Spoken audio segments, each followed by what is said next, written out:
Hello, Yeah. everyone, and welcome to today's awareness webinar, Understanding Hodgkin Lymphoma Awareness, Myth, and Hope. I am moderator RJ Bharat from Radio City. I'm your host for the day, and we are honored to be joined by Dr. Ashwin. He's a clinical hematologist from KIMS Trivandrum, and he is here to help us understand this condition in simple terms, bust some common myths, and talk about support and positivity in the journey with Hodgkin lymphoma. Hi, Dr. Ashwin. How are you?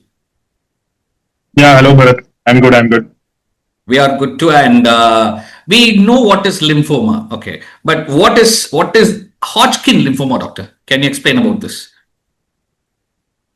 Yeah. So basically, lymphomas are two types of lymphomas are there. Like generally, so as we all understand, lymphoma is a cancer of the blood.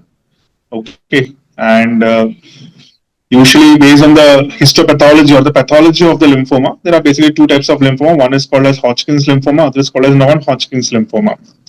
So basically, Hodgkin's lymphoma name is derived from the person who first described it, who Okay. was Sir Thomas Hodgkins. Okay. So he was the first person who described the lymphoma. So Okay. then whatever lymphomas were described by him or which were similar to him were called Hodgkin's lymphoma. Okay. And then when newer lymphomas came in, they were then named as non-Hodgkin's lymphoma. So Okay. there are basically two types of lymphomas, Hodgkin's and non-Hodgkin's, based on the histopathology. Okay. And just like any other lymphoma, Hodgkin lymphoma is also a lymphoma which arises from our lymphatic system, Okay. or they are called as lymph nodes in our body. So these lymph nodes are small organs which are part of our immune system. They are present at different sites in our body, like around our cervical region, around our neck region, then our axilla, then our abdomen, chest, inguinal region, groin region. So there are multiple areas where these things are present. They're kind of like security guards of our immune system. Like when some infection happens, they get alerted, and then they send the signal to rest of the immune system. It's Okay. that kind of a thing. So Okay. I think most commonly what everybody can correlate is when you have a sore throat or when you have very bad sore throat, you have tender swellings around your neck region. Happens. So Yeah. those are your lymph nodes. Yeah, I'm sorry. I think No, some no. issue from my side. Is that fixed now? Is it okay? I think so. It should be okay. Okay, and we'll start with the place where it got passed.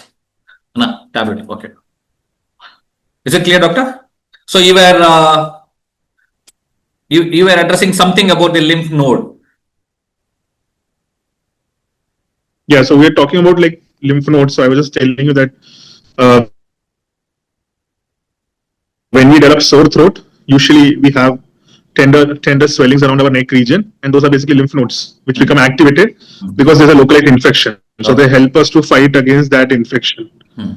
So whenever these lymph nodes get affected by uh, malignant cells or cancer cells, that is when we called it as lymphoma. Okay. And Hodgkin's lymphoma is one such lymphoma which mainly affects your lymph nodal region. Okay. Thank you, doctor, for making us clear how different is Hodgkin lymphoma from other lymphoma, and how common is Hodgkin lymphoma, and especially in India, who tends to get it, who are vulnerable.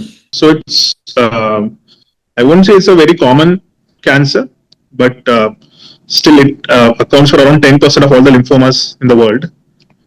In India, both adults, that means it can be pediatric population, it can be young adults, and even elderly population.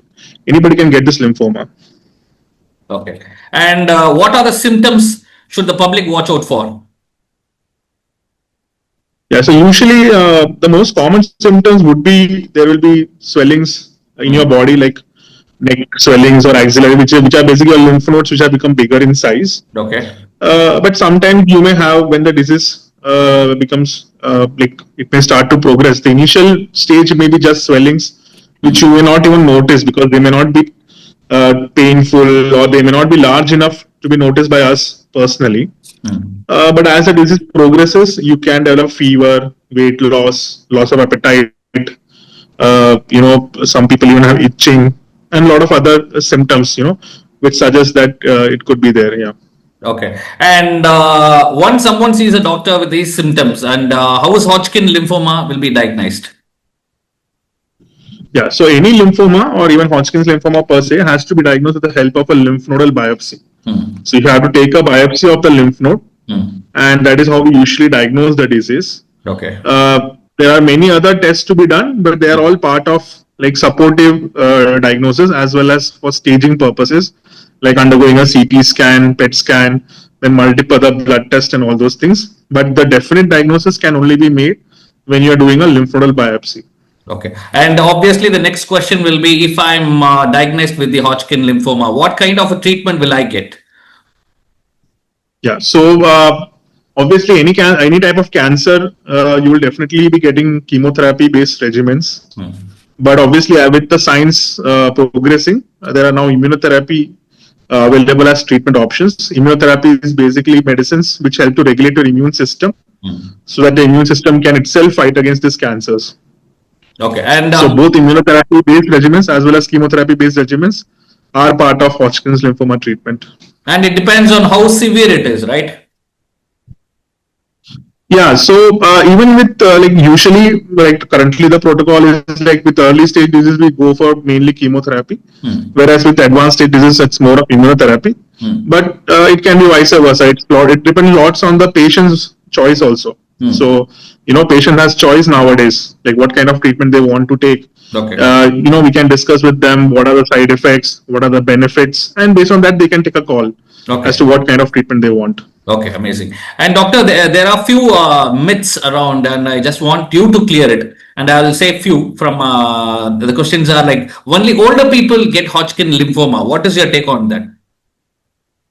Yeah, that's absolutely wrong. So majority of patients that we see are young adults around the age group of maybe 15 to 30 years who get Hodgkin's lymphoma most commonly. Even in elderly also it is quite common above the age of 60 years. And sometimes even pediatric population does develop Hodgkin's lymphoma. Okay. And swollen lymph nodes always mean a cancer. Is it true?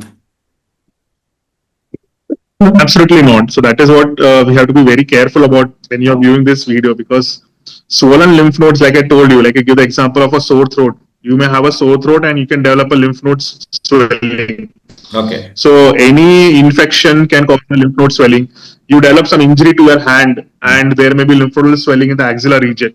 So anywhere any trauma, any stress, any infection happens, the lymph node in that region becomes activated, because that is our first line defense in our body. Okay. Anatomically. So that's why any lymph nodal swelling, you should not worry about it being a cancer. You should first go to the doctor. The doctor will, he will go through your history and all, and he'll be able to really tell you whether there is anything to worry or not. Okay. And this is the most common myth, that is cancer treatment is always leads to unbearable side effects.